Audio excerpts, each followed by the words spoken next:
In this EDS Site Builder tutorial, we're going to take a look at a call to action. So go ahead and go to your website and log in and then launch the Site Builder.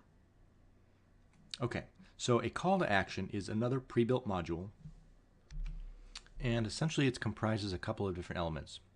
You can see here that we have the heading or title of it.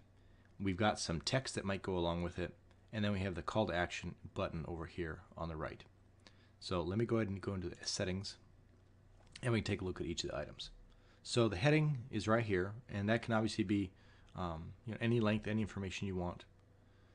You can change the style of the heading to be, H1 would be really big, H2, H3, down to H6. And again, the headings are really important for search engine optimization. You want to use these, and if possible, have keywords in them. So don't just say, welcome to our website.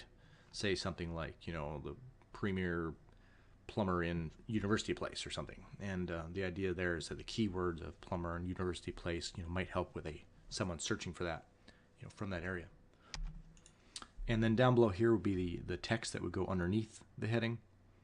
And again, you can change that up. You can do whatever formatting you want to do with it. Make it italic, underline, bold, etc.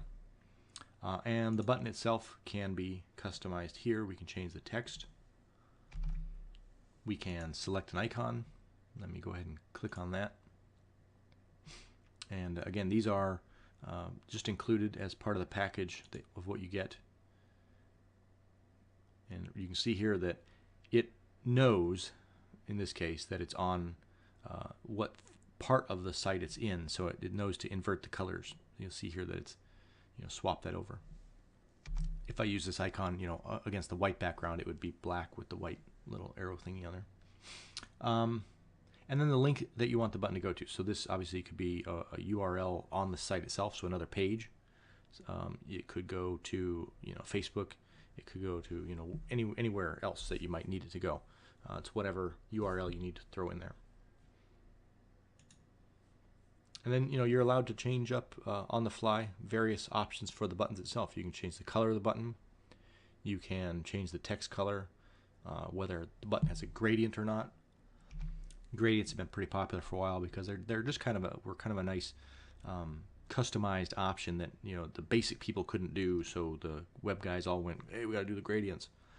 Now we've kind of gone back around, and a lot of people like the flat look, especially on things like cell phones, because it kind of matches the theme of a lot of the phones out there. iPhones are flat style, and a lot of the others as well. They have a little bit of shadow effect or a little bit of a glossy effect, but this latest generation has all gone back to what they call the flat style.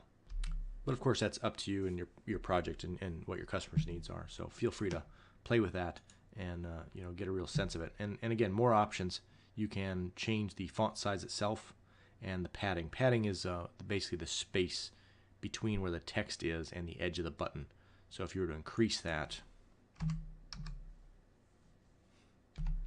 you can see now how much more space there is, right?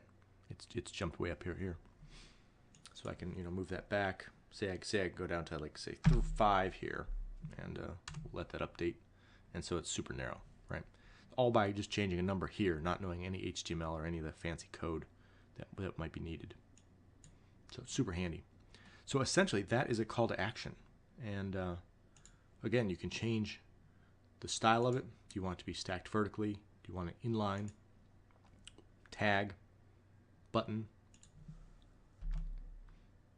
the heading, excuse me, the heading and the text, all are available for you to change on the fly very quickly.